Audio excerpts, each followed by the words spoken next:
Bismillahirrahmanirrahim. Assalamualaikum warahmatullahi wabarakatuh. Hai anak-anak, apa kabar? Semoga senantiasa dalam lindungan Allah Subhanahu wa ta'ala. Kali ini kita akan mempelajari tentang sistem organisasi kehidupan. Let's check it out. Nah, organisasi kehidupan dimulai dari atom, molekul, sel, jaringan, organ, sistem organ, dan organisme. Yuk kita bahas satu persatu. Yang pertama adalah sel. Sel merupakan unit struktural dan fungsional terkecil dari makhluk hidup. Umumnya sel berukuran sangat kecil sehingga untuk melihatnya perlu bantuan mikroskop. Sel pertama kali ditemukan oleh Robert Hooke pada tahun 1665, yaitu pada abad ke-19. Setiap makhluk hidup tersusun oleh sel. Makhluk hidup yang tersusun oleh satu sel disebut makhluk hidup uniseluler. Sedangkan makhluk hidup yang tersusun oleh banyak sel disebut dengan makhluk hidup multiseluler. Adapun contoh makhluk hidup uniseluler adalah bakteri, amuba, paramecium, dan euglena. Bisa dilihat pada gambar ya nak.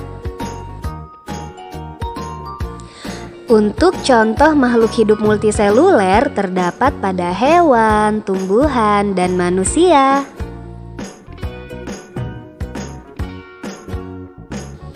Berdasarkan ada tidaknya membran inti, sel dikelompokkan menjadi dua macam, yaitu sel prokariotik dan sel eukariotik. Prokariotik yaitu sel yang tidak memiliki membran inti, contohnya adalah sel bakteri dan alga biru. Sedangkan untuk eukariotik adalah sel yang memiliki membran inti, contohnya jamur, tumbuhan, dan hewan. Bisa dilihat ya anak-anak, dari gambar untuk prokariotik tidak terdapat membran inti yang menyelubungi nukleus atau inti sel. Kemudian untuk eukariotik terlihat jelas di sini ada membran atau selaput yang menyelubungi inti sel atau nukleus. Jaringan adalah kumpulan sel yang memiliki bentuk dan fungsi yang sama.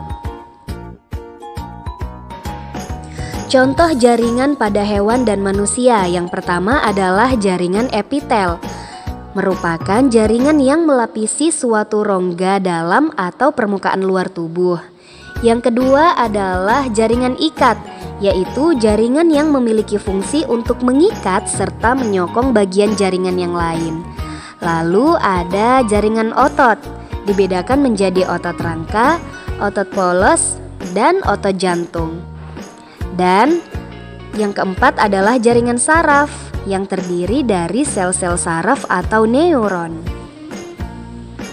Untuk contoh jaringan pada tumbuhan, yang pertama adalah jaringan epidermis, di mana jaringan epidermis ini biasanya sebagai pelindung jaringan yang ada di bawahnya. Kemudian yang kedua adalah jaringan parenkim. Gunanya adalah untuk menyimpan cadangan makanan pada tumbuhan. Lalu ada jaringan pengangkut yang terdiri dari pembuluh kayu atau silem yang berfungsi mengangkut air dari akar ke daun. Lalu ada pembuluh tapis atau phloem yang berfungsi mengangkut hasil fotosintesis dari daun ke seluruh tubuh tumbuhan. Dan yang keempat adalah jaringan penguat, yaitu untuk memperkuat dan memperkokoh struktur tumbuhan. Yang ketiga, organ, yaitu kumpulan berbagai jaringan yang membentuk satu kesatuan untuk melakukan fungsi tertentu. Nah, untuk manusia sendiri terdapat berbagai macam organ. Ada otak, telinga, jantung, lambung, ginjal, usus, pankreas, hati, paru-paru, dan masih banyak lagi. Untuk organ pada tumbuhan ada bunga, daun, buah, batang, dan akar. Sistem organ merupakan beberapa organ yang bekerja sama untuk melakukan fungsi tertentu. Contohnya adalah sistem pencernaan makanan pada manusia yang terdiri dari organ mulut, esofagus, lambung, usus halus, usus besar, rektum, dan anus.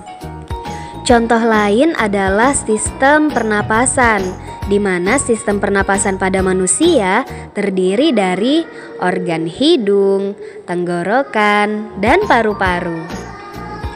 Lalu ada sistem ekskresi pada manusia, di mana pada sistem ekskresi ini ada hati, ginjal, paru-paru, dan kulit. Yang kelima adalah organisme atau makhluk hidup tunggal, di mana organisme ini merupakan kumpulan dari berbagai sistem organ yang membentuk kehidupan. Contoh dari organisme adalah tumbuhan, hewan, dan manusia. Baik anak-anak, demikianlah pembelajaran kita pada hari ini. Keep solih and keep istiqomah. Wassalamualaikum warahmatullahi wabarakatuh.